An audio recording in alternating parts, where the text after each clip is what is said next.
On se trouve là pendant les fêtes de Pessah. On a eu l'occasion de dire quelques mots avant le Seder. Et là, on va parler du 7e jour de Pessah. Donc, Pessah, c'est particulier. À Sukkot, on n'a pas ça. Le 7e jour de Sukkot n'est pas un jour de fête, est un jour de mi-fête, alors que le 7e jour de Pessah est un jour de fête. Et le 7e, en général, c'est l'aboutissement. Comme on voit le Shabbat, le 7e jour, c'est l'aboutissement de la semaine. Le Midrash dit, tous les 7e sont toujours particuliers. Kol hashvi'im chavivim. Et le 7e jour, donc c'est l'aboutissement de la fête. Le Talmud de Jérusalem dit que la sortie d'Égypte commence le soir du Seder, et la fin de la sortie d'Égypte, c'est le soir de la traversée de la mer Rouge, le jour de la traversée de la mer Rouge. Le cantique de la traversée de la mer Rouge est très connu, Az Yashir Moshe. On le chante dans les synagogues tous les Shabbats avec beaucoup de... Et on le dit tous les jours. D'ailleurs, on le dit tous les jours dans les psoukés des Imra, dans les psaumes qu'on prononce avant la prière du Shema, du Yotzer, qu'on dit le matin.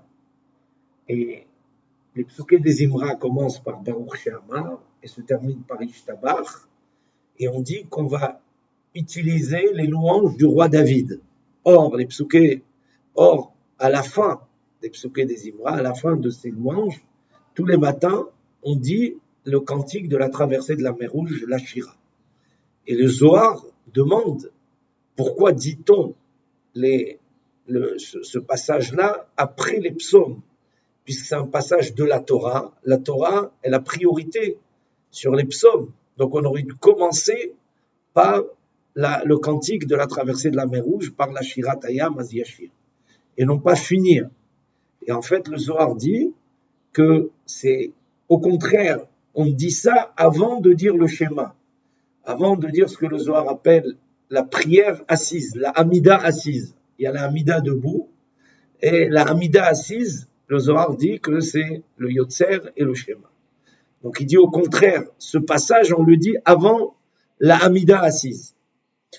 Et d'ailleurs, Maïmonide ramène qu'on dit Baruch She'amar, on dit tous les psaumes, on dit Ishtabach, et après on intercale la Shirat Hayam, le cantique de la traversée, avant de commencer le schéma. Et ce cantique de la traversée, c'est intéressant, on le répète tous les jours, on le dit. Et donc ça veut dire que c'est un événement qui nous accompagne, qui accompagne un juif toute sa vie, cet événement de la traversée de la mer Rouge, et il faut en parler tous les jours. Qu'a de particulier cet événement? Alors on pourrait, j'imagine, en parler pendant des heures, tellement nos sages parlent de cet événement et tellement il est important. Juste quelques points.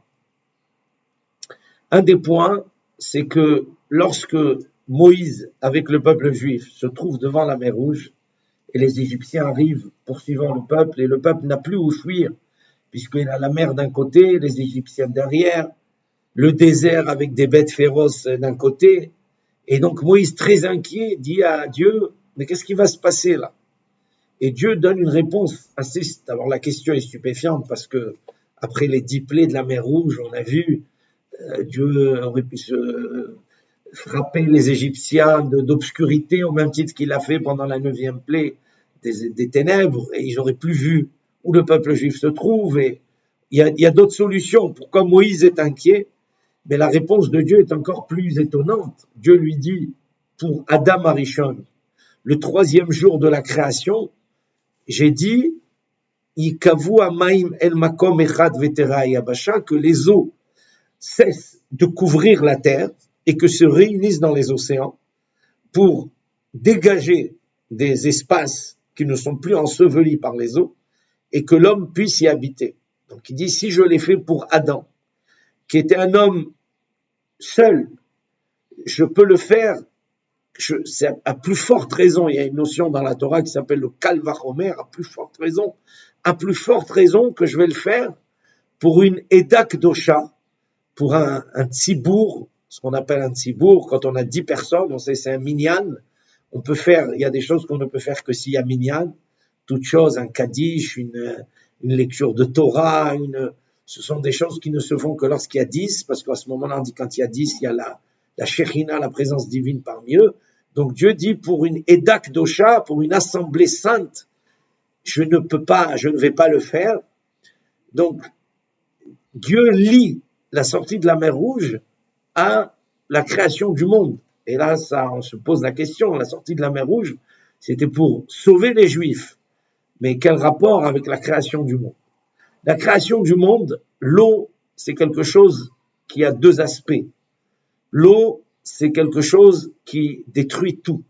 Rien ne résiste devant l'eau. Nos sages disent que chaque vague voudrait couvrir le monde et l'anéantir. Et Dieu a mis du sable pour empêcher les vagues d'anéantir le monde. L'eau, c'est quelque chose qui détruit tout. L'eau, le mot eau en hébreu, ça se dit maïm. Maïm, c'est un pluriel. Donc dans l'eau, il n'y a pas de singulier. L'eau détruit toute forme. Tout ce qui se trouve dans l'eau est détruit par l'eau. D'un autre côté, l'eau symbolise le chesed, le bien, parce que rien n'est possible sans eau. Rien n'existe, la vie ne peut pas exister quand il n'y a pas d'eau.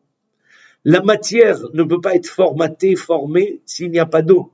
Si vous prenez du sable, si vous n'avez pas d'eau, vous ne pouvez rien faire avec ce sable. Donc tout ce qui se crée sur Terre se crée à partir du mélange de la terre et de l'eau.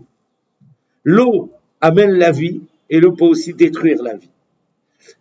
Le sable représente la justice, parce que si on prend quelque chose et on veut le détruire à sa plus simple représentation, on dit je le transforme en poussière.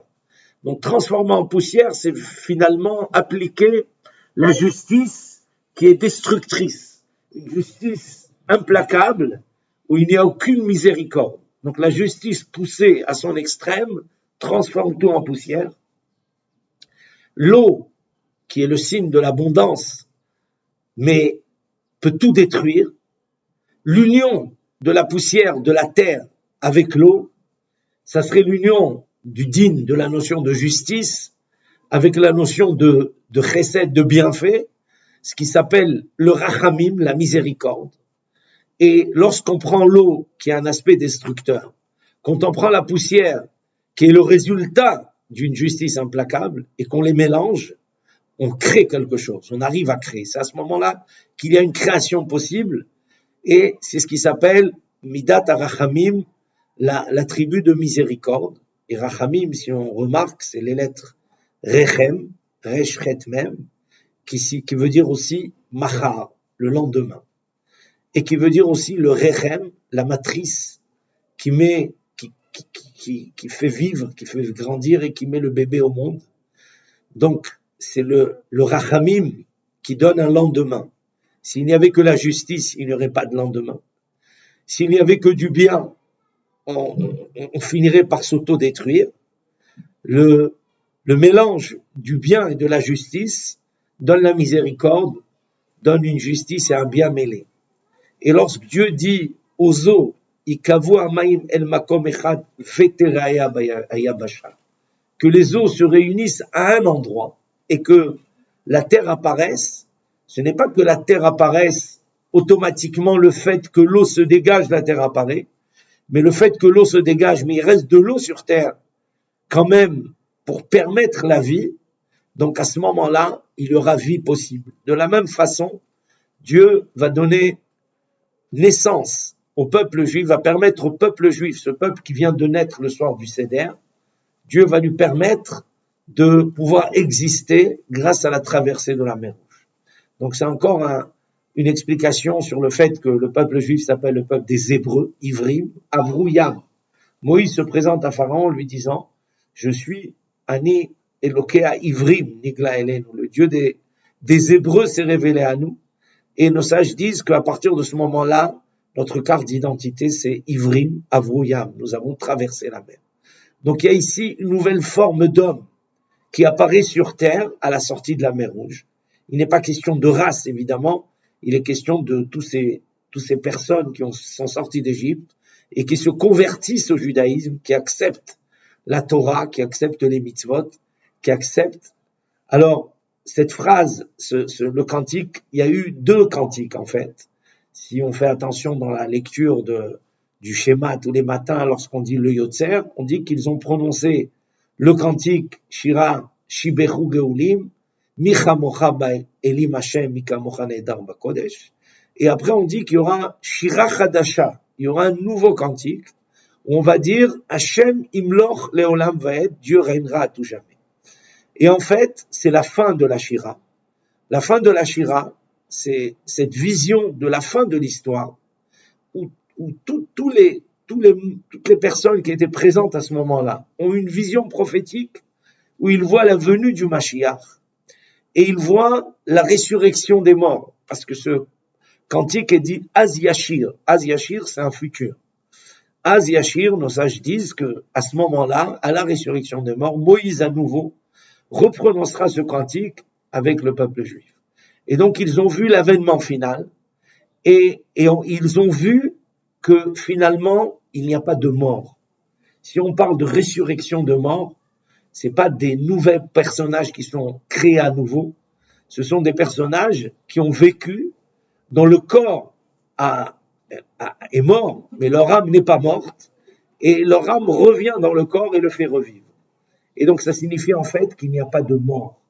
Il n'y a jamais de mort, puisqu'il y a le verset dit, la vie est selon la volonté d'Hachem. Et comme la volonté d'Hachem est infinie et ne s'interrompt jamais, donc la vie ne s'interrompt jamais. Donc la vie est éternelle. On vit pour l'éternité. Aujourd'hui, nous vivons tous pour l'éternité.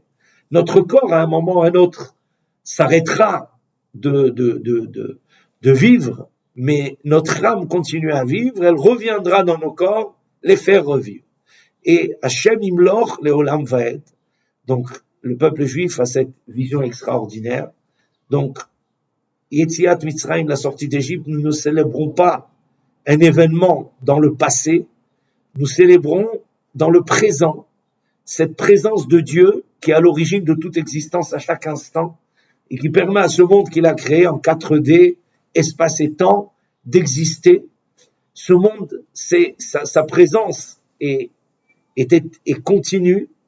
Donc l'histoire d'Égypte, la sortie d'Égypte, c'est un présent et c'est aussi un avenir. Parce que puisque c'est lui qui est à l'origine de tout, bien qu'on voit des déformations, des choses qui ne sont pas conformes, qui ne sont pas droites, qui ne devraient pas être, c'est momentané, et donc Hashem Imloch Leolam Vaed.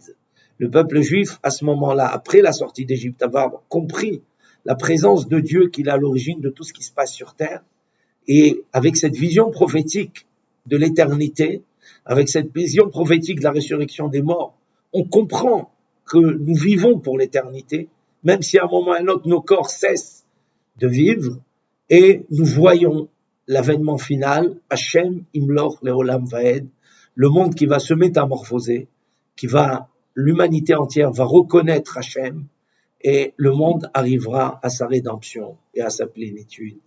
Chag Sameach, Kol Tov.